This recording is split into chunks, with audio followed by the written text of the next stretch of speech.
सोलापूर शहर मध्य विधानसभा मतदारसंघात अखेर कमळ फुलले। काँग्रेसचा बालेकिल्ला म्हणून प्रसिद्ध असलेल्या शहर मध्य विधानसभा मतदारसंघात आपल्याकडे विजय खेचून आणण्यात भाजपला मोठे यश आले आहे। या विजयामुळे शहरातील तीनही विधानसभा मतदारसंघात भाजपचे दणदणीत वर्चस्व प्रस्थापित झाले आहे। दरम्यान शहर मध्य विधानसभा मतदारसंघातून भाजपचे देवेंद्र कोठे यांचा तब्बल 48,000हून अधिक मताधिक्याने विजय झाला। त्यांना सुमारे 1,09,195 इतकी मते मिळाली, तर त्यांचे प्रतिस्पर्धी एमआयएमचे उमेदवार फारुख शाब्दी यांना 60,790 मते प्राप्त झाली। काँग्रेसचे चेतन नरोटे यांना 16,092 मते मिळाली, तर माकपचे आडम मास्तर यांना 6,749 मते मिळाली। या विजयात शहरातील लोधी मोची समाजाचे मुख्य योगदान होते। मोची आणि लोधी समाजाची सुमारे 50,000हून अधिक मतदान देवेंद्र कोठे यांच्या पारड्यात पडले, त्यामुळे त्यांचा विजय सुकर झाला। सोलापूर शहरातील प्रभाग क्रमांक 13, 14 आणि 17 संपूर्ण भगवामय झाला आहे। यामुळे देवेंद्र कोठे यांचा विजय अधिक सुकर ठरला। येथे भाजपचे माजी नगरसेवक रवी कैयावाले यांचा प्रभाग असून येथे एकतर्फी मतदान झाल्याचे दिसून येत आहे। देवेंद्र कोठे यांच्या विजयानंतर मोठा जल्लोष करण्यात आला। गुलाल उधळून, फटाके फोडून जय श्रीरामच्या घोषणा देण्यात आल्या। सर्व परिसर भाजपमय आणि भगवामय झाल्याचे दिसून आले। शहर मध्य विधानसभा मतदारसंघात भाजपने पहिल्यांदाच कमळ फुलवल्याने सर्वांच्या चेहऱ्यावर आनंदाची लकीर दिसून आली।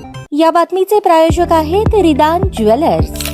आमच्याकडे 24 कॅरेट, 22 कॅरेट, 20 कॅरेट आणि 18 कॅरेटचे सोन्याचे हॉलमार्कचे दागिने मिळतील। HUID नंबर प्रमाणित दागिन्यांसाठी GST बिल घेणे अनिवार्य। 100% रिसेल गॅरंटी। इतकेच नव्हे तर प्रत्येक 10 ग्रॅम सोने खरेदीवर 10 ग्रॅम चांदीचे नाणे 20 जुलै 2024 पर्यंत अगदी मोफत। ग्राहकांसाठी विशेष रिदान गोल्ड योजना। ग्राहकांनी सलग 11 हप्ते भरल्यावर 12वा हप्ता आम्ही भरणार। त्याची रक्कम 1,000च्या पुढे कितीही। मजुरीवर 50% सूट देखील मिळेल। पत्ता रिदान jewellers, 133 new तिरेगाव, Chandni Chowk, forest, Solapur.